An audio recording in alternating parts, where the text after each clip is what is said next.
कि रोजे गोतिनिया अपना मर्द संगे सूते।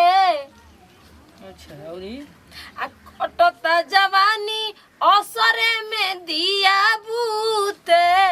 अगर बोल के जमाना चलता आगे बोलो। काहे दादा का जाने कब आयुन कब ना आयुन बाहर से।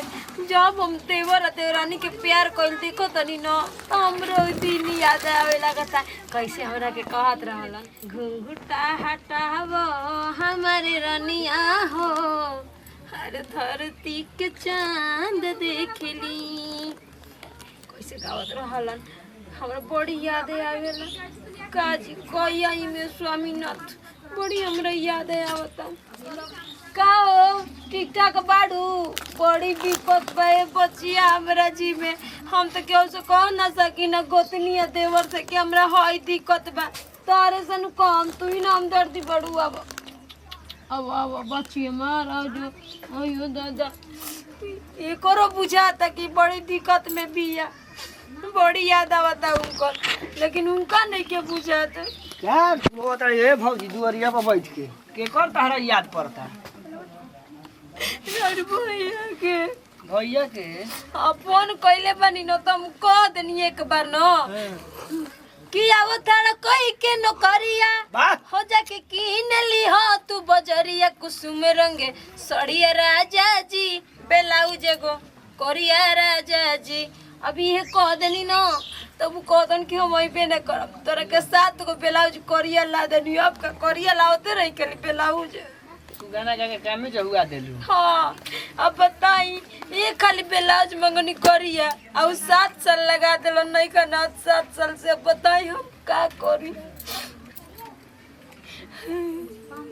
कुफुर कुफुर के मत रो भौजी। अब गायब हम नु कि आवो ना तुम चल जाइम नहीं हरिए। अब गायब सही कहतनी वीडियो कॉल पर गावेली को ऑडियो कॉल पर का कोई वीडियो कॉल ऑडियो कॉल छोड़ी ना जी। तो हम कौन थैले पूछत तो मारी तरह आए का लागत अड़ू लगता कि याद रहे बारे बेटर और मिलल बाटे बड़का निकाम रहे तो भौजी इतना रोबू तो जान तड़ू दिक्कत न हो जाई। रौरा कौन दिक्कत होता? रौरा तो मेरा रू लेके सट के बैठो तानी।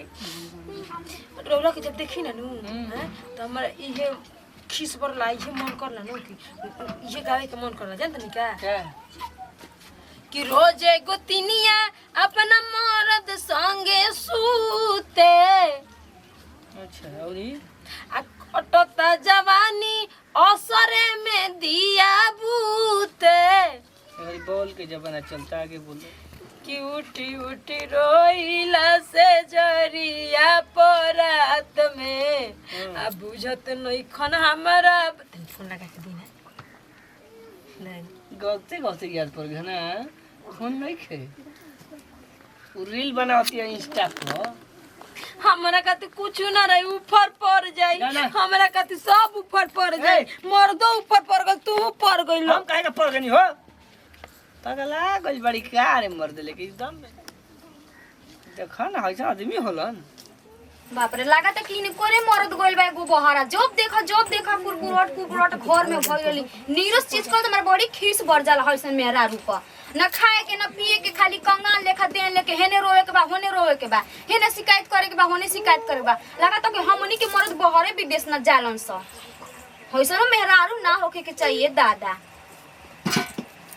तनी बा खइले बाई कि ना खइले हां ये दादा खानो नहीं कि खइले अभी तक जा तो छोड़ा हमरा से का जरूरी बा खा से चाहे मत खा बना के रख देता नी नु क्योंकि तारत मन खी नु का हला कइले बैसा पर काहे ना हला करिए दादा देखो तनी बस चिल्लात रहता है रोवत रहता है कुटकुरन लेके घर में का लक्ष्मी के बास होय लो लक्ष्मी भाग जाई। ई तो हमहू देखत है रे कि भर दिन मार गाना गावत है रोवत है पागल होला हाल भइल करे के दम का करबे ऐसा ना करे के चाहिए।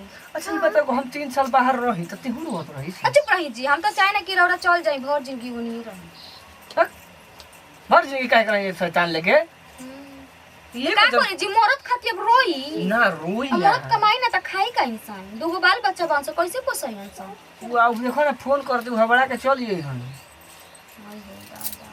कैसन पागल में यार देखिए ये धंधा रही नु तो हम एक में त ना रही हमारा बस के नहीं खे चलावा लिख में रउआ सोच ली अब रउआ का करे के बा ऐसे आदमी करेला जी रउआ बान त कमात झूरी पड़ गइल देह पे बुढ़ा का हम झूठ कहत का कुल लटकल भाई कुल देखो तो कुल लटक गई लगले लटक के दाढ़ी देखो तनी ये नीचे लो सरे लगी देखो लगले हां करत पियावे पियाए पर ध्यान रख हमें ध्यान रखिए तो जन काम करत तनी तरह बुढ़ाइब ना अब भैया देखल के तो छी छट में रही नी एहू के देखी ना कैसे रही नी हमरे के लगन पागल बनैले रही ना ना रे ई 3 बार तो जे करते मेकअप 6 बार कर ना हम काहे के 6 बार करी कहां जानी के फोन करता जी भैयावा ह हेलो का रे बबुआ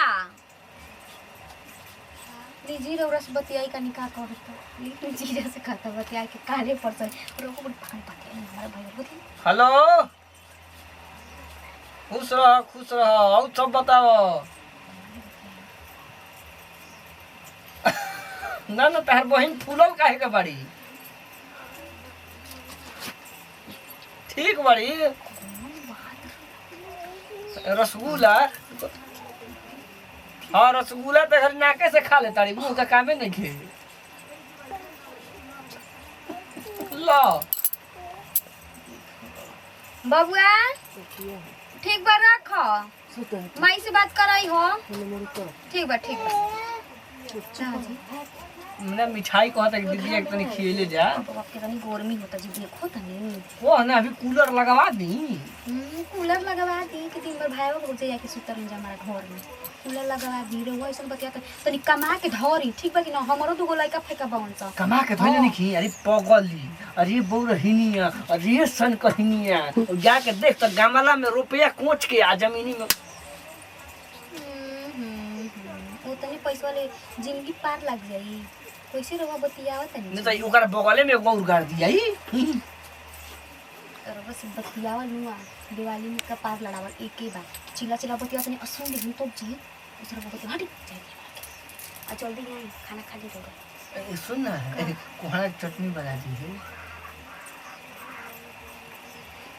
कहा जानी कैसे कोहड़ा के चटनी बनेला हमरा नहीं खे मालूम को ना न छतर में रह रही अगर कोहड़ा की चटनी निकल मिक्सर ला दी रे सुने जे ई ना बुझाला कि तनी एकरा के साग के बना के ध दी त खाली जवन करब नु हम ही करम कह देम त खाली झगड़ा के घर हो जाई केतना आदमी घर में झगड़ा बराओ मरदो बावन नु तो वैसा नहीं बावन करन जाए दे बड़ भाऊ जाई अब बड़ भाऊ जाई अब बड़ भाऊ जाई कि मतलब ना नु भइल हो कि बैठ के राज करत आम बनी कि बड़ धाले के खटी हेने से होने चलत रही भर दिना हमरो तो लइका फेका बावन सा उनकर नहीं खे हम ही करम तो होई